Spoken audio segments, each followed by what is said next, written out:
Baldur's Gate 3 wasn't just a success, it was a public execution, and the rest of the industry are still trying to figure out why. One game made by an independent studio in Belgium put the entire AAA industry on trial and left them squirming. Larian didn't just release a good RPG, they dropped a player-first, no microtransaction, fully finished nuke right in the middle of an industry that's been coasting on half-finished grift for years. And the best part? It worked. BG3 made millions, topped all of the charts, and got players addicted the old-fashioned way, by being good. Meanwhile, the rest of the industry looked up from their monetization spreadsheet and said, wait, you can still do that? Then went back to cramming a Sabrina Carpenter skin into their battle pass. Baldur's Gate 3 wasn't just a game launch, it was a mirror, held up to every bloated, broken, corporate-led project spending years gaslighting players into thinking live service is the only way. They promised innovation. We got games designed around casino psychology, flashy menus, hollow gameplay, and reward loops tuned to keep you hooked just long enough to hit the store button. Think Diablo Immortal or FIFA Ultimate Team engineered addiction with a menu screen. Larian didn't just raise the bar, they flipped the table and left everyone else standing around with their PowerPoint slides and panic sweats. So let's talk about it. Not just what Larian did right, but what it exposed about everyone else. Now, you know it's bad when the industry's biggest failures aren't bugs or balance, it's the executives accidentally saying what they really think out loud. Remember Blizzard's Immortal line during the Diablo Immortal reveal? Do you guys not have phones? A phrase so perfectly smug it should be engraved on the AAA industry's tombstone. It wasn't just a bad joke, it was a mission statement. Your platform doesn't matter, your loyalty doesn't matter, we're chasing the whales now. And EA, in peak brainworm form, tweeted, they're a 10, but they only play single player games. And it turns out that dunking on the single player audience who funded your Jedi Fallen Order comeback isn't exactly pride and accomplishment. Unsurprisingly, Twitter ratioed that tweet into oblivion. And Ubisoft, to no surprise, joined the clown parade with NFTs. According to VP Nicolas Pouillard, players just don't get it. In translation, we're too stupid to see the brilliance of gambling on JPEGs. But don't worry, the shareholders got it just fine. And even Square Enix, then CEO Yosuke Matsuda, said players should play to contribute.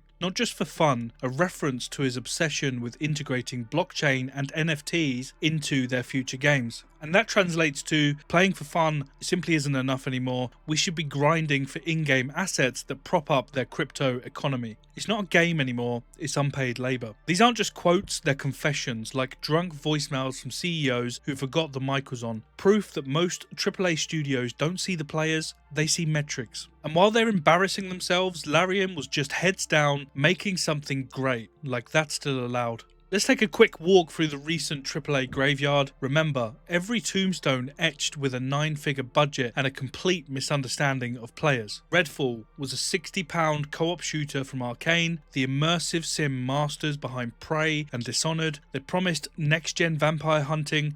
We got enemies that stared at walls while you walked past them in broad daylight. That wasn't a game, that was a dare to ask for a refund. And most people did. Or Battlefield 2042 promised the future of warfare, it then removed scoreboards, but conveniently remembered battle passes. Because who needs gameplay when you've got monetization? They gaslit the entire fanbase for 2 years, pretending it wasn't a disaster, and spoiler, it was. Or Marvel's Avengers, that promised an epic live service Marvel journey, delivered a decent campaign buried under live service rot so bad, it lost 96% of its players in 2 months. Less endgame, more Thor, Love and Thunder, flashy, empty, forgettable. And you can't sell cosmetics when no one's left to wear them. Or Suicide Squad, Kill the Justice League. It promised a bold new chapter from the Arkham Legends, gave us an always online looter-shooter grindfest. Rocksteady sold their legacy for a few extra skins and a battle pass. And these are just a few examples of the absolute rot that's affecting modern AAA games. People paid money for this stuff. They pre-ordered it. They believed the hype. They got broken promises. Not because of bad luck, because this is how the system is designed to work now. Launch it now, fix it maybe, monetize it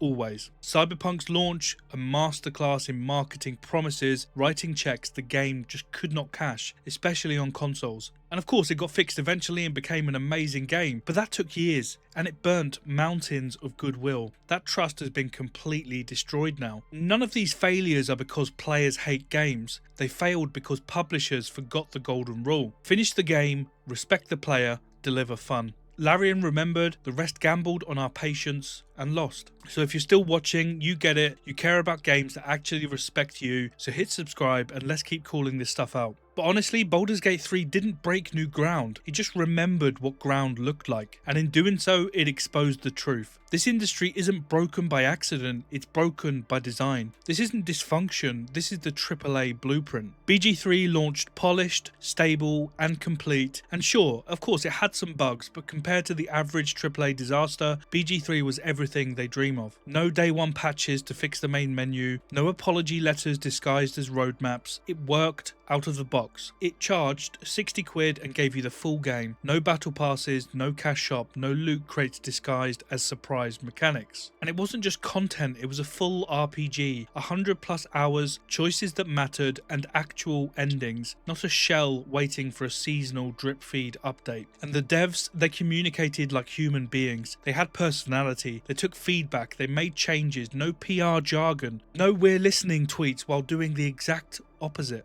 And the community, they didn't just like it, they evangelized it. They played it again, they recommended it. It became a benchmark for modern gaming. And meanwhile, AAA games are still launching broken, still hiding content behind paywalls, still pretending roadmap means progress instead of patching up failure. This wasn't magic, it's what games used to be, before engagement meant addiction design. Post-launch, most studios vanish into the bushes like Homer Simpson. Larian, they dropped honor mode, they delivered the custom mode, multiple new endings, epilogues, and so much more, all for free, with patch notes so funny and human they felt like they were written by people who actually play these games. Larian treats their game like a relationship. Everyone else treats their game like a one-night stand that ghosted you and stole your wallet. Execs so deep in monetization groupthink, they've forgotten what games are even for. And this constant stream of excuses, this absolute refusal to just own their screw-ups, this is why players stop trusting studios. Marketing's no better, it's not trailers, it's performance art. Remember when EA tried to defend their loot boxes in Battlefront 2